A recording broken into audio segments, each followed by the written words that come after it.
ulam na naman for tonight. So, ayan, dahil may nakuhang malunggay, sinahabi sa bahay. Naisip ko na agad yung mga naiisip nyo pa lang na isahog dito. Kaya, hayun, nagpaharurot na ako papuntang palengke. Para syempre mamili. Pinabilisan ko na rin para syempre madali tayong makarating sa palengke. Ayun na, nakikita ko na. Ayan, medyo ganitong oras. Alam na, syempre matraffic kasi nga oras ng pamamalengke.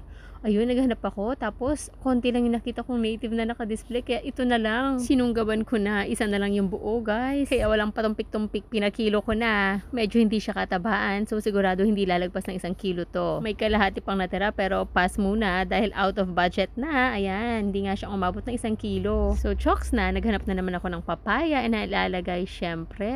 Eto. Medyo may kaliitan yung papaya kaya dinalawa ko na. So, after that, diretso na tayo sa kusina. Wag nang patumpik-tumpik pa. Dahil ang totoo, di na nakapag-record ang lola dahil ang dami ng dala. So, ayan na nga, inugasan na ang native na pinahiwa ko na sa palengke. O, diba, ang linis na. At nakahanda na rin syempre yung ating panggisa, bawang at sibuyas. And luya, pampatanggal lansa. So, ayan, nahiwa ko na rin yung papaya. Hindi na nakuhanan kasi syempre wala tayong videographer, guys. Tsaga-tsaga muna ang lola. Syempre, ang tanglad hindi mawawala. Isa rin to sa nagbibigay ng aroma. So, tara na, umpisahan na ang paggisa. Inuuna ko talaga yung bawang sa paggigisa ko, guys. Kasi ito yung natutunan ko sa aking mother dear. Kasunod syempre itong sibuyas. Ayan.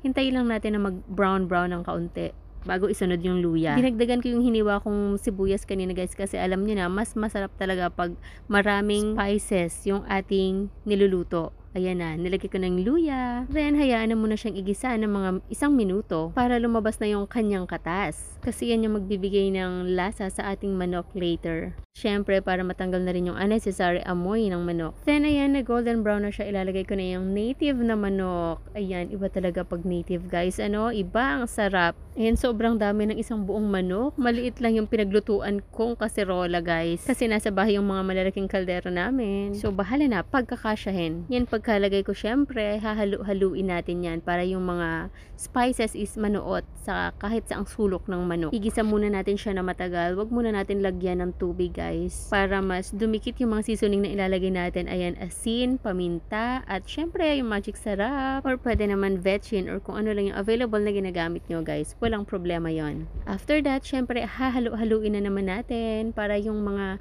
lasa ng nilagay natin na seasoning is manuot sa ating manok na native. Yan, ito yung aking favorite, guys. Yung batikulon, kung sa amin ay tawagin. Nahuli kong nilagay yung magic sarap. So, ayan. Mix lang natin, guys, hanggang sa magtubig siya ng magtubig konti. Saka natin siya dadagdagan ng tubig na mainit. After that, hahayaan lang natin hanggang kumulo siya ulit. Nilagay ko na rin pa yung ating tanglad kanina. Then, second to the last na ilalagay natin yung papaya. Ayan, medyo sumikip na yung aking kasirola kasi nga talagang napuno siya sa isang buong manok. I-mix lang natin ng konti, tikman kung tama na ba yung lasa ng ating sabaw. And syempre, ang pinakahuli yung ating malunggay. Ayan na, so healthy. Yan, ipapailalim na natin yung malunggay para maluto siya sa init ng sabaw. Then, takpan na at isang pakulo na lang, okay na, ready to serve na yung ating tinolang native na manok. So, ito na yung ating ready to eat. Tinolang manok, native. So good for 1 serving lang po itong kinuhanan ko kasi nga excited nang kumain yung buong pamilya. So let's eat, guys! Thank you for watching!